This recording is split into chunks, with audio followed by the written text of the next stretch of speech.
بسم اللہ الرحمن الرحیم۔ جوابات کی طرف آتے ہیں۔ ایک بہن نے فرمایا کہ یہ کموڈ میں بیٹھنا اس میں ناپاکی وغیرہ ہو جاتی ہے، تو کیا اس کے اندر فراغت کا کیا حکم ہے، اور اگر مجبوری ہو تو کیا کیا جائے؟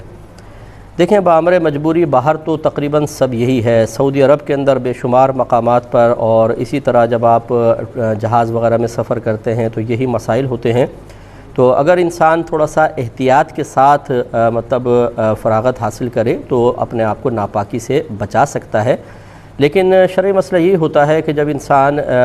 چاہے آپ فلیش میں ہوں چاہے کہیں پر بھی ہوں، اس وقت اگر فراغت کے وقت تھوڑی بہت آلودگی کوئی بدن پر یا کوئی پانی میں کوئی چیز گرتی ہے اور پانی کی چھینٹیں آپ تک آتی ہیں تو شریعت نے اس کو معاف رکھا ہے۔ پہلے دور میں چونکہ فلیش سسٹم تو ہوتا نہیں تھا، تو کھیتوں وغیرہ میں یا دوسری جگہ جاتے تھے اور وہاں پر پیشاب کیا کرتے تھے،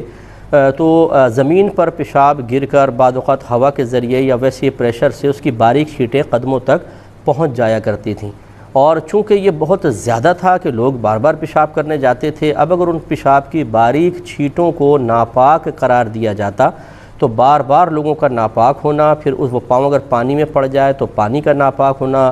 لازم آتا۔ اسی لیے فقہا نے اس دور کے اعتبار سے کہ اس میں بہت زیادہ عموم بلوہ ہے، اگر بار بار پاک کرنے کا حکم دیا جائے تو لوگ حرج شدید میں مبتلا ہو جائیں گے۔ پیشاب کی سوئی کی نوک کے برابر باریک چھینٹوں کو معاف رکھا تھا۔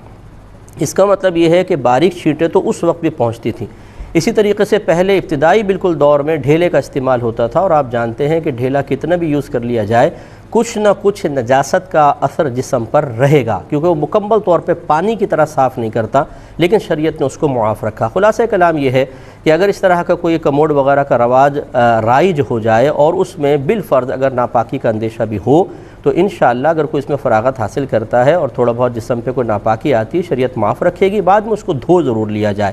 ہاں، اگر آپ کے پاس دو آپشن ہیں، ایک میں آپ بالکل محفوظ رہ کر پاک طریقے سے طہارت کر سکتے ہیں، دوسرے میں ناپاکی کا اندیشہ ہے، تو پھر ہم پر واجب ہوگا کہ اس طریقے کو اختیار کریں کہ جس میں بالکل آلودگی کا اندیشہ نہ ہو۔ لیکن باہر کے ملکوں میں آپ کو پتہ ہے کہ تقریباً ہر جگہ اب یہ کموڈ ہی یوز ہو رہے ہیں، لہٰذا اسی کو یوز کرنے کا طریقہ سیکھ لینا چاہیے، عادت ڈال لینی چاہیے، اور صحیح طریقے سے یوز کیا جائے تو ناپاک رہے بغیر بھی انسان اس کو استعمال کر سکتا ہے۔ ہاں، جو نئے لوگ ہوتے ہیں نا بیچارے، ان کو چونکہ عادت نہیں ہوتی، وہ بڑے آزمائش میں مبتلا ہو جاتے ہیں، انہیں پہلے اس کی ایک تربیتی نشست اٹینڈ کرنی چاہیے، سیکھ لینا چاہیے، پھر اس کے بعد انشاءاللہ آسانی رہے گی۔ ایک یہ بہن نے فرمایا